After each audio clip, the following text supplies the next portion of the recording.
And so today, interpret pictographs. So Unit 4, Lesson 4. We were so close to getting finished with social studies. We would have been in one class closer if we had class on Thursday. But we'll still finish up, and we'll be finished by the end of this week with social studies.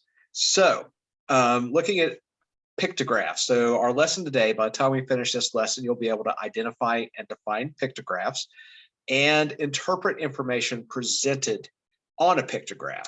And this will really be familiar. So let's listen to our audio. Pictographs are visuals that use symbols to illustrate data in chart form. Pictographs are very versatile because their symbols can represent any type of item. These symbols also can represent any quantity of the featured item. A single symbol could represent $1 of income or 1 million members of a population group. Pictographs are not used to identify an exact measure of something, but can show how the value has changed over time, or how it compares to other similar items. As with other areas of the GED test, questions about interpreting pictographs will test your ability to interpret information at various depth of knowledge levels through the use of complex reading skills and thinking skills.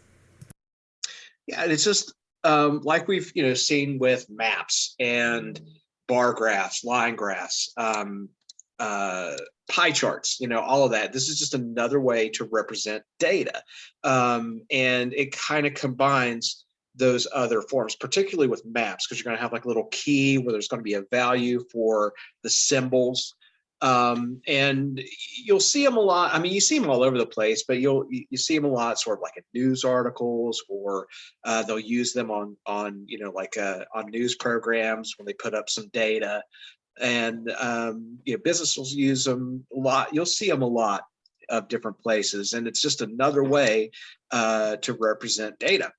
So let's take a look here at our first example, and this one is about trade. So trade, U.S. trade with other countries. It says countries and economies are interdependent,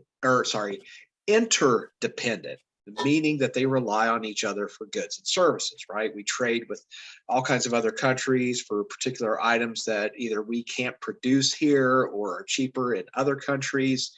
So the amount of trade between two countries can be measured, can be a measure of their interdependence. So that's kind of what we're looking at here. And so this is the top trade partners, right? Top U.S. trade partners and the total trade value of goods from 2012, right? From about 10 years ago. And in the text box A, right, looking down here, that's our key. And that's giving us our value. And it says up here in our text, it says similar to a map key. A key to a pictograph identifies the symbol used in the pictograph and also gives its value. So you can then calculate the values represented on the chart itself. So we're going to do a little counting today. This was probably going to involve a little more math than we usually get into, but it's simple stuff, right? It's just addition and subtraction type of ideas.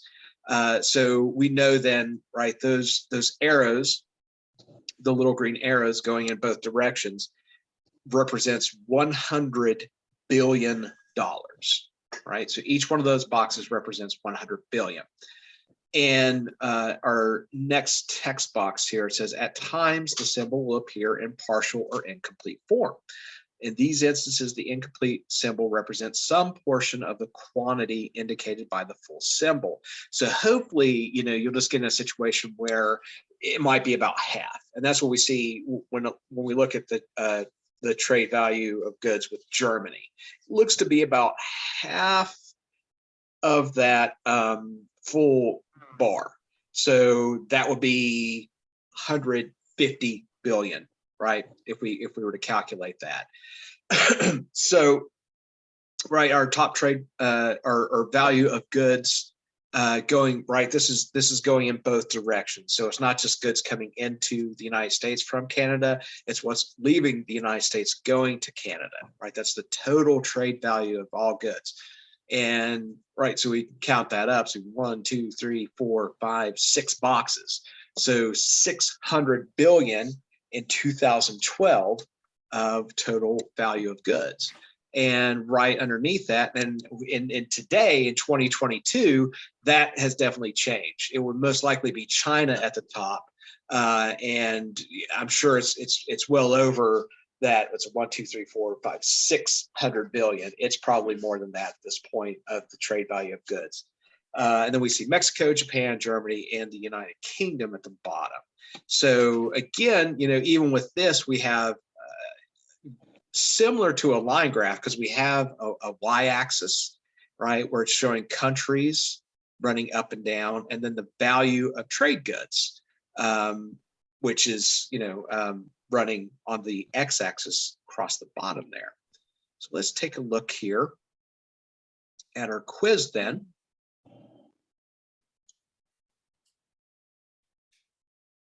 Right.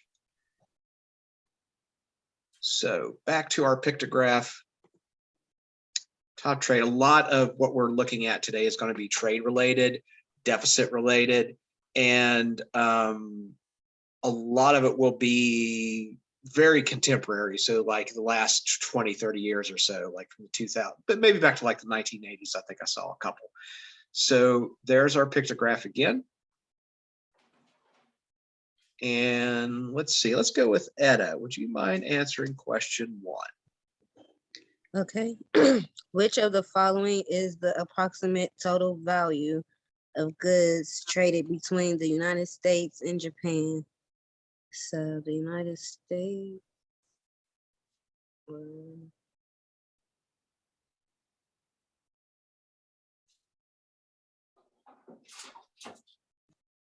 Okay, so which one is supposed to be the United States? Oh, well, see, this is the United States is who they're trading with. So in every case, that's the trade difference between those. Yeah. So yeah, the U.S. represents Japan. Yeah. Okay, so 200 billion. There you go. Yeah, C, 200 billion. Right. We look at that and we see all our trade partners here. We find Japan, and then we got 2 whole blocks there. So that's 200 billion.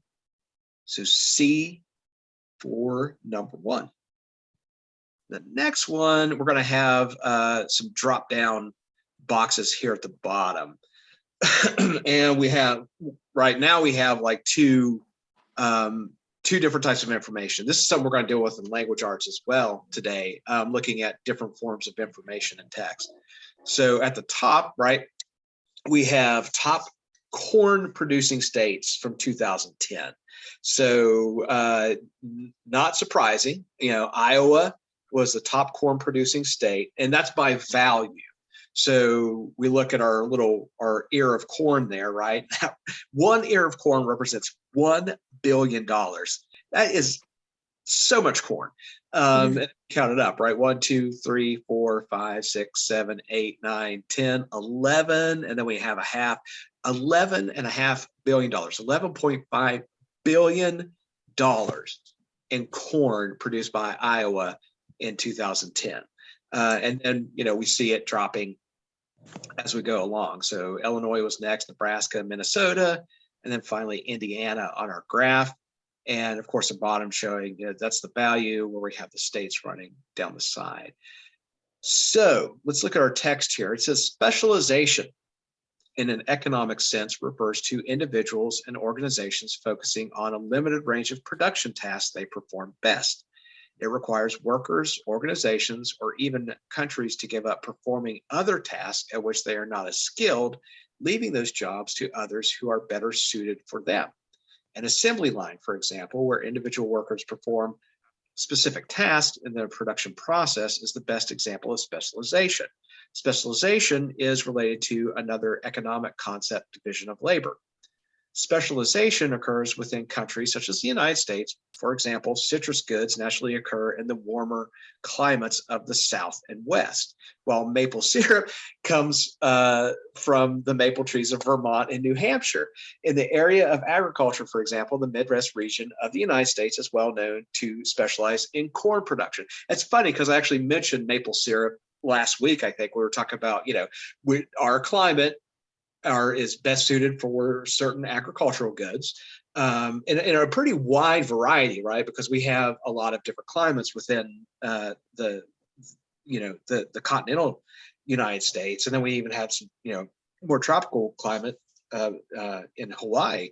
So there's a pretty broad range, but each individual state is better at producing that based on the climate, right? So your Midwest region from around this area and farther west, really best suited for grains and corn, right? A lot of wheat and corn and stuff like that. You get a little farther south, more fruit, especially like citrus in Florida, stuff's better suited for warmer climates. You have a little bit of rice production around the Gulf, sugar, stuff like that, sugar cane.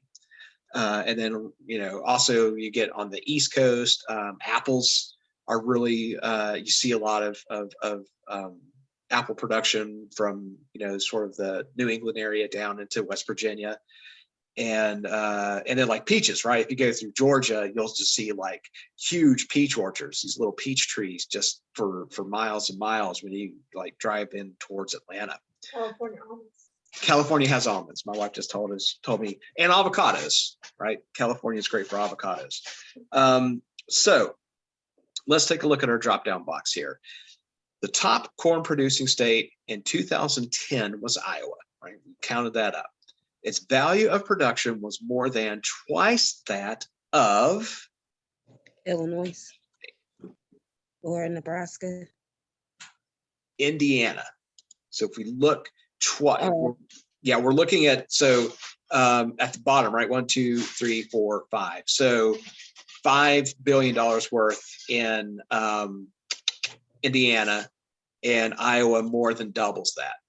So yeah, that is C, Indiana, for our first drop down box. And then, so which ranked 5th of the top 5 states in US corn production? Now that's just the top 5, right? We know that there's more states than that produce corn. So Kansas, South Dakota, Ohio, Wisconsin, and Missouri rounded out the top 10 states in terms of US corn production. The median value of production for the top 5 states is, what do you think? Where is the median value on that pictograph?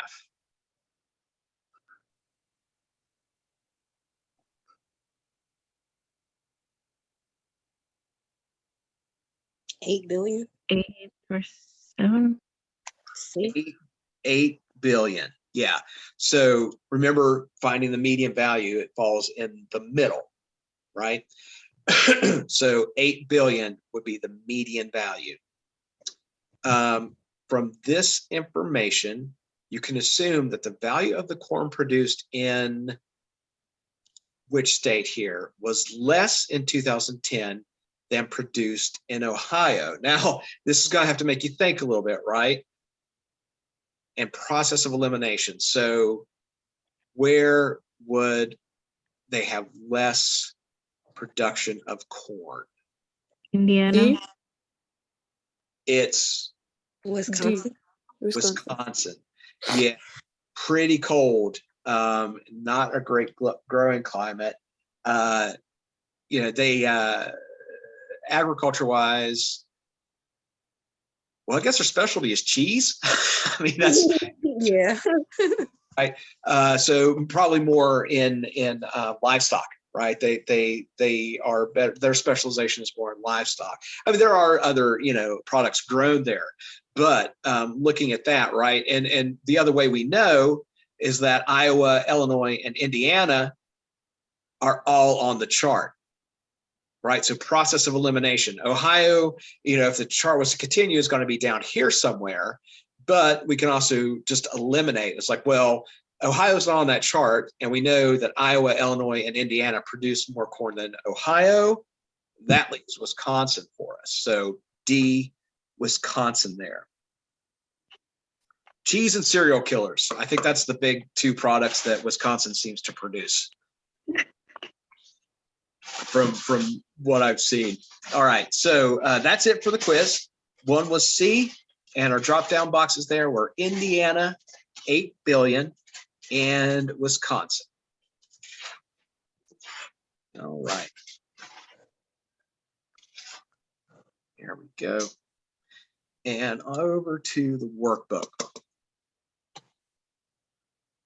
And again, looking at pictographs, so use symbols to represent data in a chart form, right?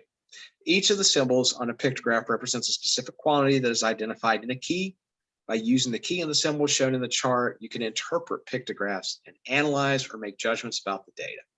Understanding the meaning of the data shown in a pictograph is crucial to making a correct interpretation. Always verify that you first understand the title or subject of a pictograph before attempting to interpret the key and symbol. So, one of the most important lessons through every unit of our social studies, right? Make sure you understand the title and the information being displayed before you answer the question. So that's what we're starting with here, right? Average currency exchange rate, $1 US to Brazilian, I think that's real, and that's their currency, right? The Brazilian real.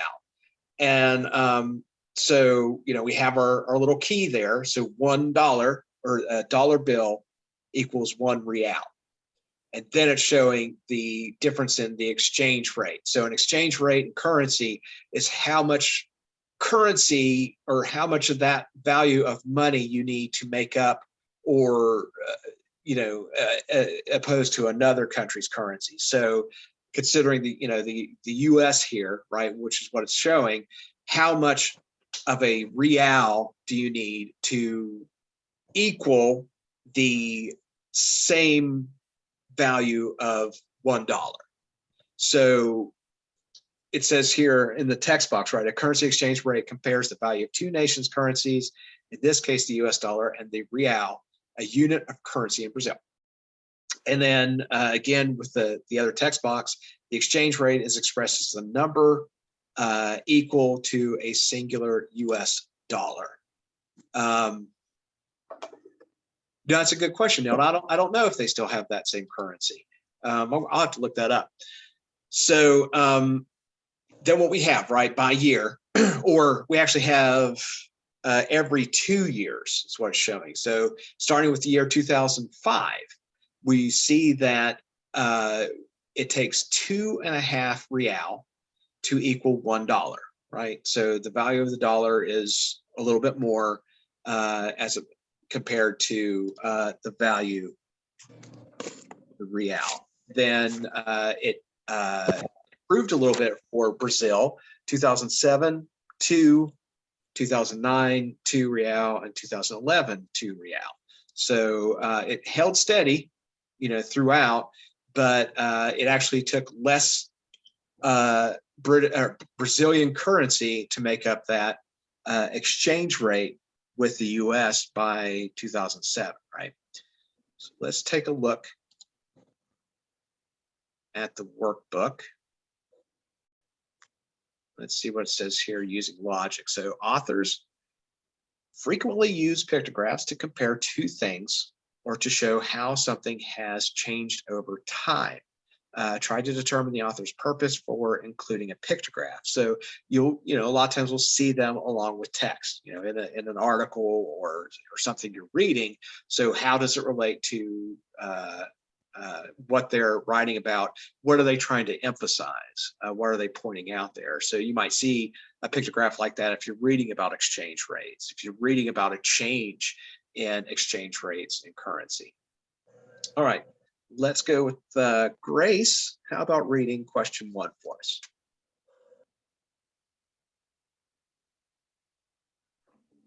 All right. Which of the following was the approximate value of the US dollar in 2007? 207. 207.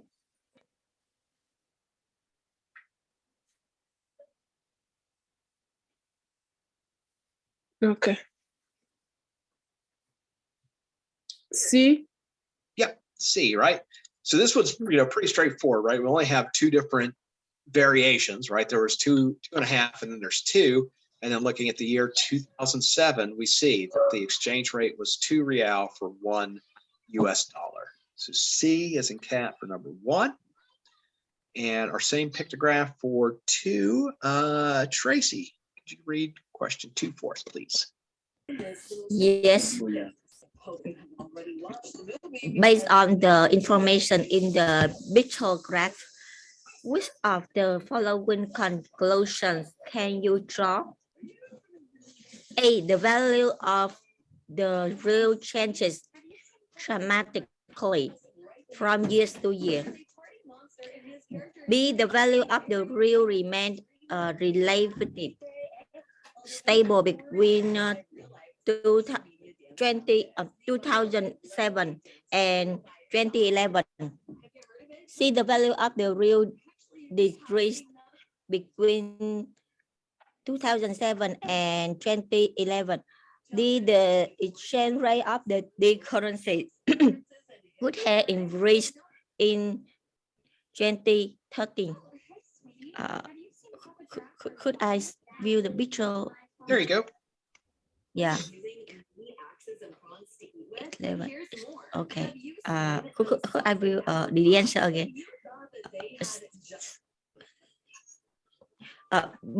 B. Yeah, it's really steady between those years, 2007 to 2011. Not much change there. So we know that's we can infer a lot about that as well, as far as like the Brazilian economy must be really stable at that point, so on. And okay, so we have a new pictograph for number 3, U.S. employees by economic sector. So, talking a little bit more about specialization, right? We have different sectors, different industries, and we look first at our key, right? We see that one little person here, or one little figure, represents 2 million employees. And this one, you have to kind of look, because they don't have them, in sort of order. They kind of bounce around here. So wholesale trade has 2, or I'm sorry, right? You have to think about counting. So that's 4.5 million employees, or 5 million employees, right? Because half of one of those little figures is going to represent 1 million. So 2, 4, 5 million. And then retail trade, 2, 4, 6, 8, 10, 12, 14. And then we could, go through there. We see that it looks like professional and business services, we have the most employed, with 2, 4, 6, 8, 10, 12, 14, 16, 17, right? About 17 million there. And the least being wholesale trade. And then everything else falls in between: manufacturing, healthcare and social assistance, leisure and hospitality. So Sasha Gay, how about reading question 3 for us? Based on the pictograph, which of the following statements is correct? A. About 19 million people work in wholesale trade and retail trade combined. B. The healthcare and social assistance sector employs about twice as many people as manufacturing. C. The leisure and hospitality sector employs the largest number of people. And D. Fewer than 5 million people work in wholesale trade. A. It is A, yeah. So about 19 million. And this is one you might have to kind of bounce back and forth and look at your graph and then review the answers. So, about 19 million people work in wholesale trade and retail. So you'd have to just do a quick count. Wholesale trade and retail. So 2, 4, 5, 7, 9, 11, 13, 15, 17, 19. So, right there we know, okay, well, that is about 19 million. we got lucky, right? Because that was answer A. We didn't have to go through the rest of the answers, but you might also want to double check, healthcare and social assistance sector employs about twice as many people as manufacturing. You'd want to take a quick look there. No, that's not the case. Leisure and hospitality sector employs the largest number of people. That's an easy one to see. Nope, right? It's professional and business. And then finally, fewer than 5 million people work in wholesale trade. Not fewer than 5 million. It is right around 5 million for wholesale trade. Okay, so A for number 3. 4, Christiana, could you read question 4?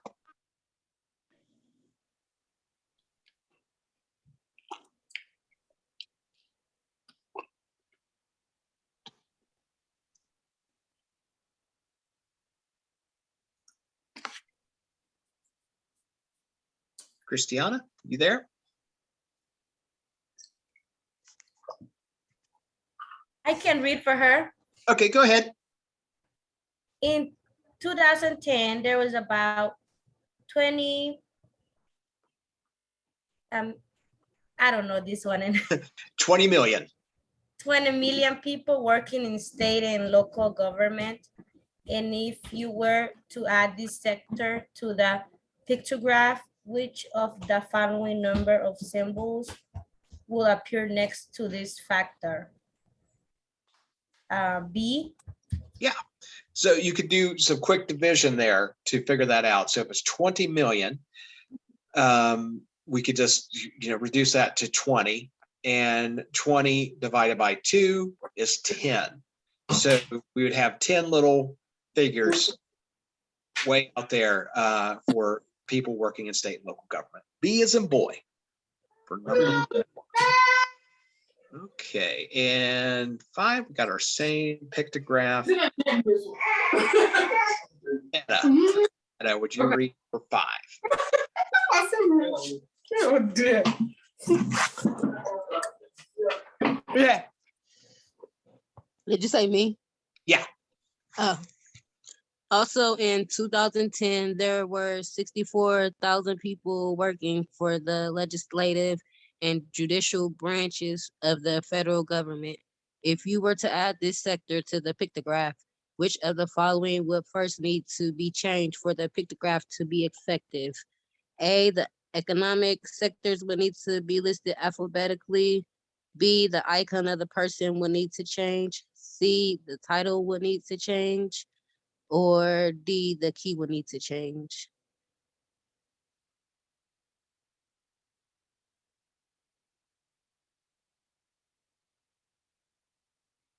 Is it the C? It's D. So you would have to have a different value, right? If you only have 64,000 and your key is by the millions, right? You couldn't have you'd have like a little slice of arm to show like maybe 10,000 employees or something like that. So it wouldn't really work in that case. So you might go with you might change that to one figure equals 10,000.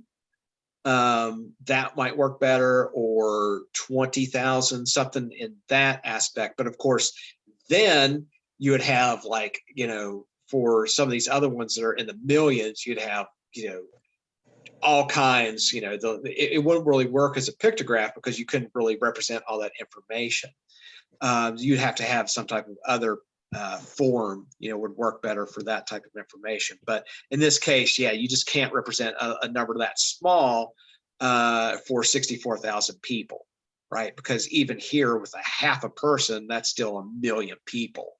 So you'd have just like a little slither to represent that. It wouldn't really work that well. So D is in dog for 5. And let's see here, U.S. federal budget deficit or surplus from 2000 to 2010 rounded. So this one's a little tough because it goes way down, but on our across the bottom, right? We start with the year 2000, we end with the year 2010. and for those years represented, right? So in 2000, we see a surplus. So over here on the right-hand side, it's showing, above that bar, there was a surplus. So at the end of the Clinton administration, we were not spending at a deficit. We had actually had a budget, or I'm sorry, we actually had a surplus. So we were actually spending less than what we were budgeting. We weren't going into debt. And then we talked about deficit spending, right? So if you're spending more than you're bringing in revenue, so you're creating that deficit. So the deficit is the annual amount that we're either spending more than we are making. So it's either a surplus where at the end of the year, you've actually saved money, or you're, at a deficit where you're spending more than you brought in annually. The national debt is the total from the beginning of time, basically, for the United States of how much we are in debt. And you do not want to look at that number because it's a scary number. But here you see the value there is in $50 billion. Our little dollar sign in that block represents 50 billion. And in 2000, we can count that up: 50, 100, 150, 200, 250. So $250 billion surplus. 2 years later, we're going in the hole, right? So that's about 50, 100, 150 billion, where, we're now spending more than we are bringing in. And then we see some scary years, 2004, it gets worse. 2006, a little better. 2008, a little worse. And then 2010, wow. That is a lot. We won't even count it. It's bad. And we can start inferring things too about those years, because we've talked about things that have happened in that time frame, right? So let's take a look at our questions here and see what that might involve. Grace, would you mind reading number 6? All right. Based on the pictograph, which of the following describes the U.S. government's budget in 2004? It broke even. B, it spent about $250 billion less than it made. C, it spent about $350 billion more than it made. And D, it ran a larger deficit than it did in 2002.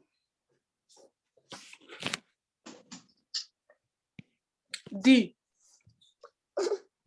D. Yes, D. It ran a larger deficit than it did in 2002. So in 2004, we look, right, bigger deficit compared to 2 years prior, 2002. More than double as well, right? So in that 2-year time frame, deficit did increase, ran a larger deficit that year. D as in dog for number 6. Number 7, Tracy, how about reading number 7?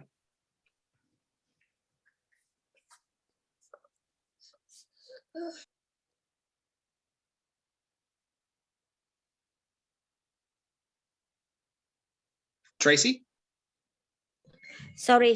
Which of the following could help explain the budgetary changes that occurred between 2000 and 2004? A, higher taxes. B, a reduction of federal aid programs. C, funding for the war in Iraq. D, an inflow of new tax payers. A higher tax. So C, actually, right? Funding for the war in Iraq. So what we're looking at here is a sudden deficit, right? So 2000, we had a surplus, and then 2002, well, actually, it's saying between 2000 and 2004. So in that 4-year time frame, we went from running a surplus in 2000 to a pretty big deficit by 2004. And if we look at our choices, so the other choices would actually lessen a deficit, right? If there were higher taxes, that would theoretically bring in more revenue to the federal government. So with more revenue, you would have less deficit. Reduction of federal aid programs. So that would mean spending less for those programs. That would be something that would also decrease the deficit. And an influx of new taxpayers, right? So that would also increase your revenue in sort of the way higher taxes would. You would have more revenue. So the one thing that could create a deficit is more spending for certain, right? And the only option there would be the funding for the Iraq War. So and there was other reasons, but yes, you could definitely say that that was definitely part of the deficit was additional defense spending for the war in Iraq. So C for number 7, that's going to help create a deficit, more spending. And then number 8, our same pictograph. Nilda, would you like to read number 8?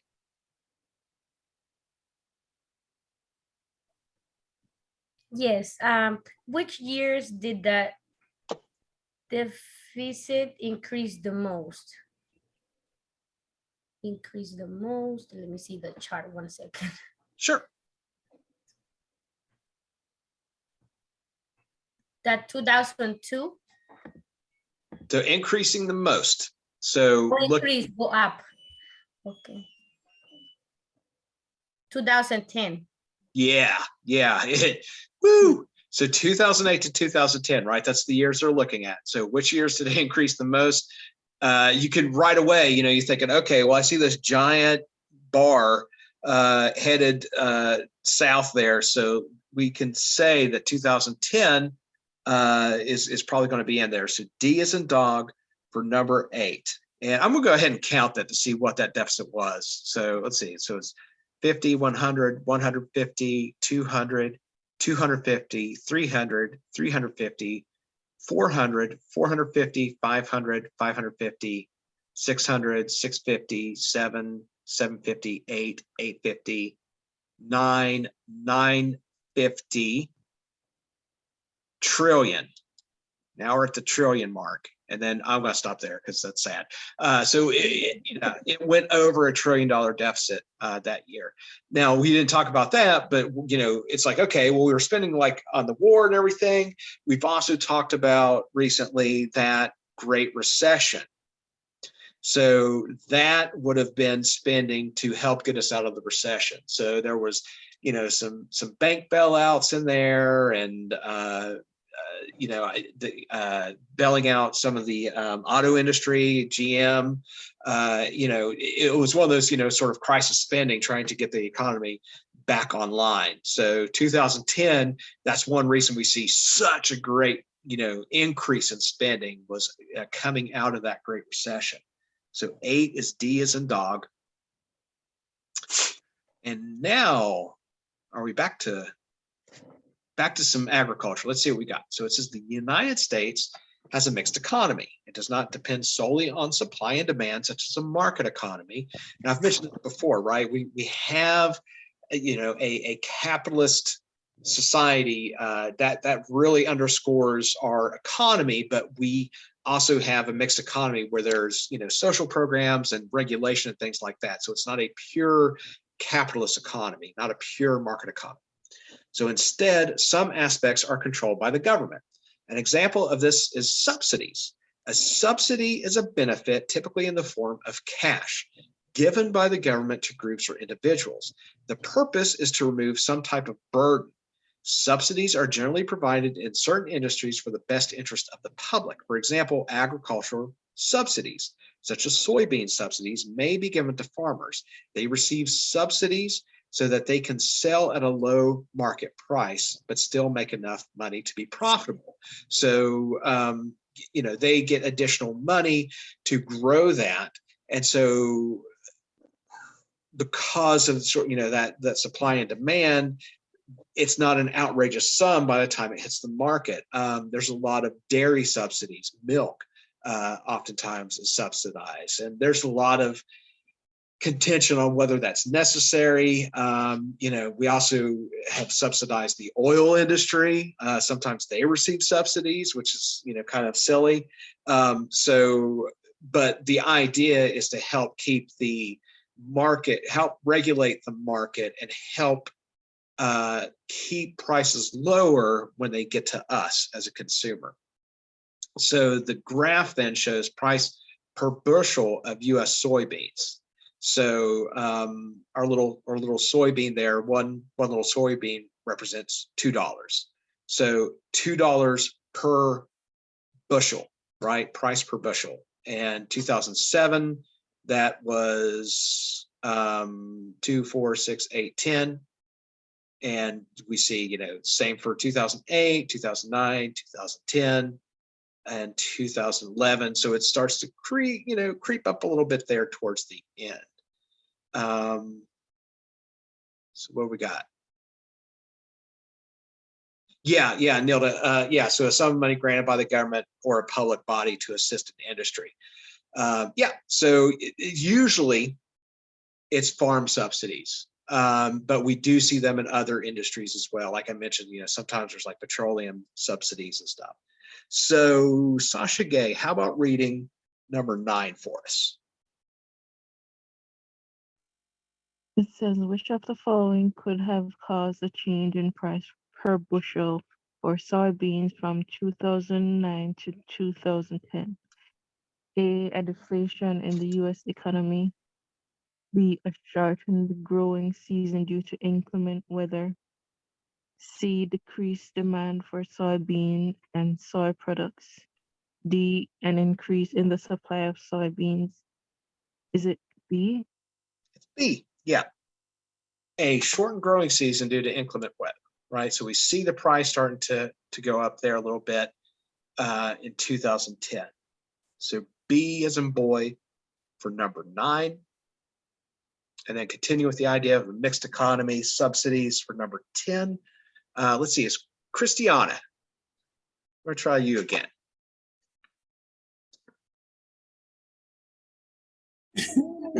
There you go. Number 10. Number 10 says subsidy often guarantee a minimum price for a product or good. If the market price is below this price, farmers will receive a subsidy. In which of the following years would farmers have received subsidy if the minimum guarantee price has been $10.95 per? Is it that way? Is it Bushel. bushel? A, 2007 and 2011. B, 2008 to 2009. C, 2009 to 2012. D, 2010 to 2011.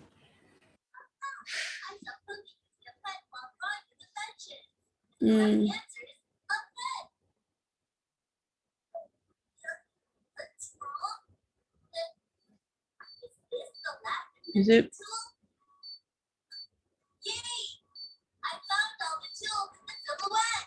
Is it A, B? So it's C, looking at the end there. Now, it doesn't actually have 2012 on there, but what we can see is a trend is the price going up per bushel. So to keep the price down, the government would pay farmers, right? So the farmers like, man, price is going up and soybeans are hard to grow, or we're having a bad year, whatever it may be. We need to charge more. And we look at those last few years. It's like, okay, well, the price is going up. So then the government goes, whoa. We don't want you taking a really expensive product to market. We want to keep that cost down for the consumers. So here's a check for however much money, so you don't have to raise your price, right? That's how a subsidy works.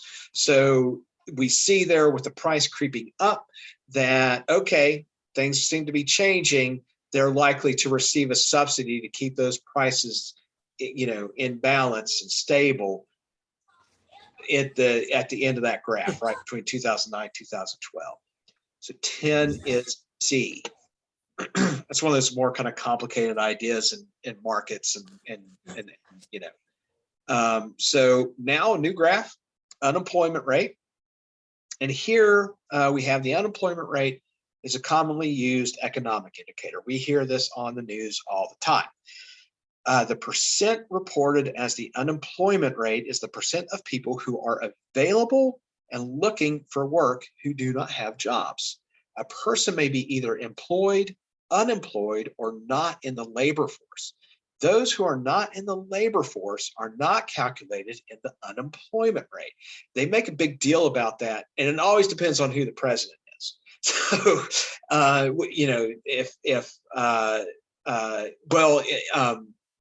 so going back to the Obama administration and coming out of the recession and everything, and then they would have numbers about, hey, look, unemployment is dropping, and then some critic would be like, yes, but there's also people not in the workforce. So people not actively looking for work are not counted after a certain time in that unemployment rate. So it may or may not be a great indicator, because it could be some hidden numbers there of people who are not actively looking for work. So that may fluctuate, right? But what we have here then, so the US unemployment rate, rounded for persons 16 years and older, right? So for people 16 and older looking for work, and that individual, that little figure there represents 1% of the population, right? So in 2000, our unemployment rate was about 4%, and that's a pretty good number. Like it's pretty close to what we consider full employment. Like you're never going to have, full, 0% unemployment. And there's actually issues if you get like way, way low. But that's not bad. 4% unemployment at the end of the Clinton administration, thumbs up, that was not a bad deal. And then we see it start creeping up, right? So 2, 4, 6% in 2002, drops back down by 2004 a little, drops down again by 2006. 2008 starts creeping up. And then look, 2010, huge number there. So 1, 2, 3, 4, 5, 6, 7, 8, 9.5. You got a little half of a person there. So about 9.5% unemployment in 2010. We've been talking about that, right? Great Recession. So that's, we can infer that's one reason from our prior knowledge, an indicator there of why that unemployment rate climbs so high at the end of the first decade of the 21st century. So let's take a look at our question here, and we'll go back to Edna for number, what are we on, 11. Okay. In which of the following ways would you describe the U.S. unemployment rate in the 10-year period represented by the pictograph? A, it experienced one sharp increase. B, it experienced several sharp increases. C, it increased steadily. Or D, it decreased steadily. Is it A? Yeah, right. It experienced one sharp increase. So in that 10-year period represented in the pictograph. So there at the end, right, we see that it had a pretty big climb. Yeah, so 11 is A. And this interests me because I lived through it. I was working, my wife and I were in the workforce. We, we experienced this, so when it's now history, it's, a dozen years and more so ago, but it's something that we lived through, and we saw it happening around us. So it's something that's still, kind of honestly kind of fresh in our minds, and something that we're kind of still recovering from. So A there, number 11, and number 12, the same pictograph. How about Grace? Would you like to read number 12?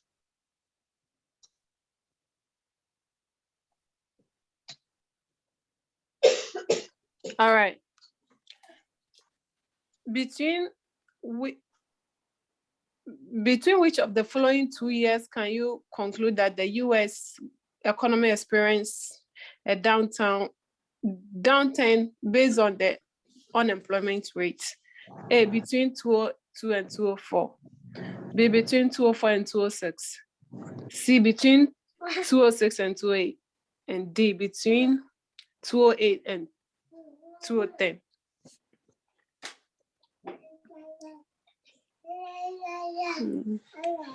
Is it A or D? It's D. D is in dog, right? So that's the worst of it. Experience a downturn based on the unemployment rate. We see that rise the most there, right? We see all of this kind of dovetails, right? This confluence, we saw the deficit increase. As far as like looking at all the information we've seen over the course of this lesson, the deficit increasing, the unemployment rate going up in 2010, all this converging in that time frame, and all of that had to do with that recession between 2007 to 2010, where people were losing their homes because of subprime mortgages, and their jobs because of the relation to that. And there was other aspects as well. The wars in Iraq and Afghanistan were costing a lot of money. So all of that sort of, and we've talked about this too, multiple causes and effects. This all rolled in, just the snowball effect by the time we get to that end of that first decade there, just hitting everybody really hard there. And we'll be talking about what's happening right now.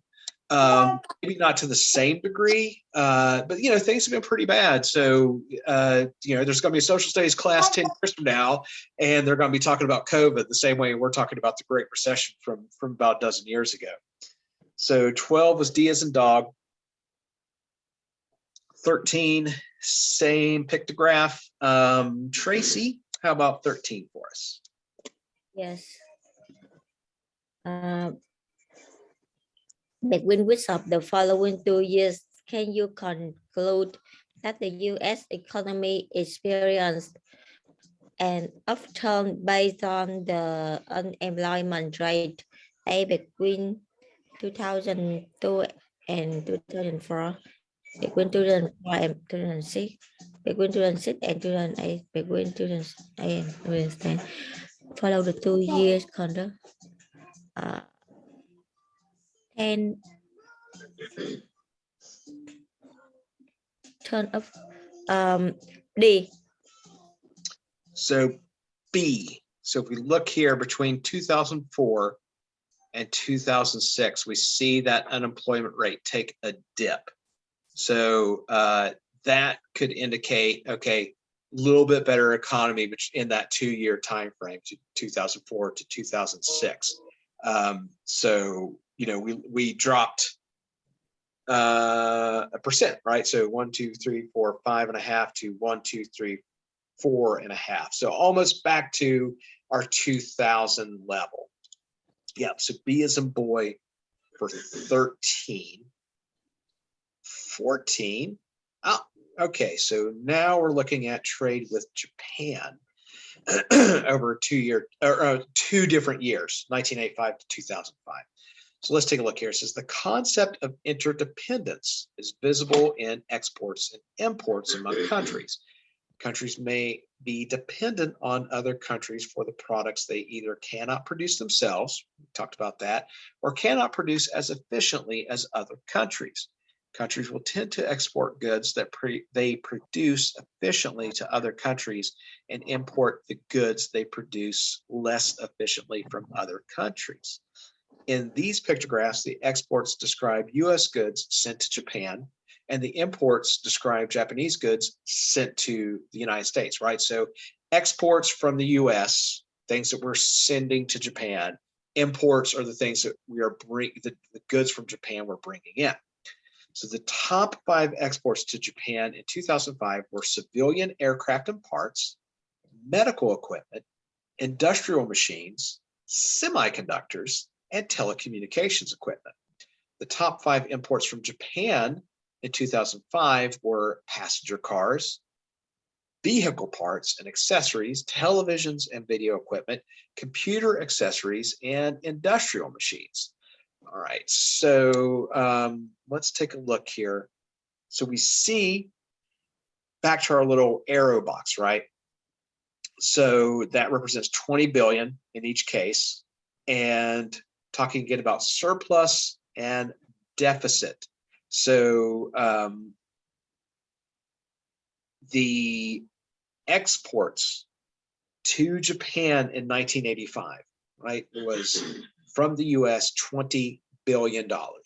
So we exported $20 billion worth of goods to Japan in 1985. Imports, what we were bringing in at that time was 20, 40, 60, we'll say about 70, that's probably about a half there. So 70 billion in imports. And we see the difference then, right, is that there was a trade deficit. So the US was experiencing a trade deficit with Japan of 20, 40, about $50 billion, right? So we were bringing in more imports than we were exporting to Japan, and that created a $50 billion or so deficit. Now we jump to the year 2005, right? So about 20 years later, we've actually increased some of our exports from 20, 40, 60 billion. So that's up, but our imports have also increased way more. So all those PlayStations and Toyotas and all those other goods, you know, so 20, 40, 60, 80, 100, 120, 140. So $140 billion worth of imports that we are bringing in. And then the difference is that deficit, right? So we've actually increased our trade deficit with Japan. So 20, 40, 60, $80 billion. So while we managed to increase exports, we also increased our imports by more. And that leaves a deficit. So Nilda, how about reading question 14 for us? Yes. Based on the pictograph, which of the following statement is correct? A, the United States imported about 40 billion from Japan in 1985. B, the United States nearly achieved a trade balance with Japan in 1985. C, the value of US exports to Japan more than doubled between 1985 and 2005. D, the value of US imports from Japan changed only slightly during the period between 1985 and 2005. C? Yeah, C, the value of US exports to Japan more than doubled. So we could definitely see that, right? So only 20 billion in 1985, 2040, 60 billion in 2005. So we more than doubled it, which was good, but we also brought in more. So it wound up still with a deficit. So C is in cat for 14. And our same trade pictograph here for 15. Sasha Gay, how about reading 15? Which of the following describes U.S. trade with Japan in 2005? A, exports total about 80 billion. B, imports total about 200 billion. C, the trade surplus was about 13 billion. And D, the trade deficit was about 80 billion. Is it D? It is D. Yeah, the trade deficit was about 80 billion. And that's another one that you can just kind of bounce back between until you get to the right answer. So exports totaled about 80 billion. Nope, not enough. Imports totaled about 200 billion, 20, 40, 60, 80, 100, 120. Nope, not that much. Trade surplus was about 30 billion. Well, no, we never had a surplus. That's easy to see because that bar would be up here instead of on the bottom. And D then leaves the trade deficit was about 80 billion. So D is in dog for 15. And so 16, Christiana, how about 16?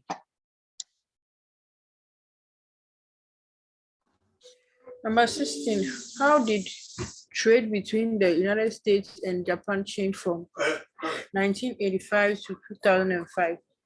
A, the US trade deficit grew by about 30 billion. B, the value of exports increased by more than the value of imports. C, the US trade balance moved from a small surplus to a larger deficit. D, the value of imports increased by 20 billion. A, Yeah, it grew by about 30 billion. That's really easy. yeah. What is it? Okay. Yeah, so trade deficit grew by about $30 billion. So we just about, well, no, not doubled it. So we added, another block and a half, and that represents that 30 billion right here. So A for 16 and 17. Let's have Etta, why don't you finish off our workbook here, number 17. Okay, it says, in which of the following ways might the US government have changed its 2005 trade balance with Japan? A, lowered taxes on imports. B, imposed strict tariffs on exports to Japan. C, remove all trade restrictions between the two nations. Or D, provide tax relief to US companies manufacturing technology products.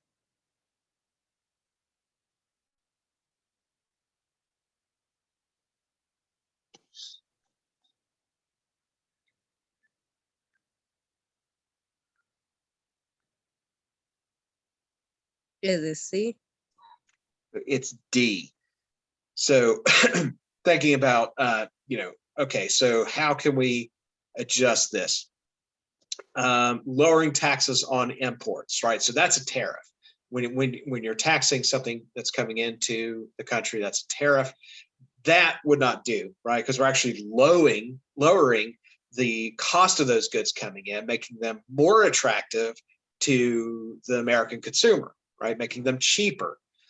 Impose strict tariffs on exports to Japan. No, you don't want to make it harder for US companies to export things, right? You want to make sure that they have a fair trade balance, not make it more difficult. So you wouldn't do that. Remove all trade restrictions between the two nations. That's kind of dependent on whether it's tougher for us to export versus them importing. You might be able to adjust that, but that doesn't necessarily help. It's unsure whether that would help. But if you provided tax relief to U.S. companies manufacturing technology products, so in theory, right, by reducing those taxes, they could maybe reduce their cost and their price when they bring it to market, and make U.S. goods more attractive to the consumer, theoretically, right? So by reducing and giving some tax relief, which we do for other reasons from time to time, and again, like in scenarios where we're in a recession, stuff like that, you might have some tax relief for a company trying to stimulate their growth, which is just one form of economics. But D as in dog there for 17. Does anybody need me to follow up with any of the answers 1 through 17? Number 16, please. 16 was A. Thank you. Any others? Okay, so this is pretty straightforward. You know, we've dealt with other forms of information, you know, through visualizing data, maps, bar graphs, line graphs, all those types of graphs, and now pictographs. So the only thing to keep in mind, you know, you might have to do a little math, and you might have to sort of reference that graph as you're answering the questions to make sure that you know, you're getting to the right answer. So any questions on pictographs or the Great Recession or deficit spending? I hope that all makes sense. If you have any questions about that, you can always email me or text me, and I'd be glad to answer them for you. Okay. So with that said, let's go ahead and take, we'll take about a 12-minute break. We'll come back about 1:35, and we'll hit up language arts. Okay. All right. Okay. See you then.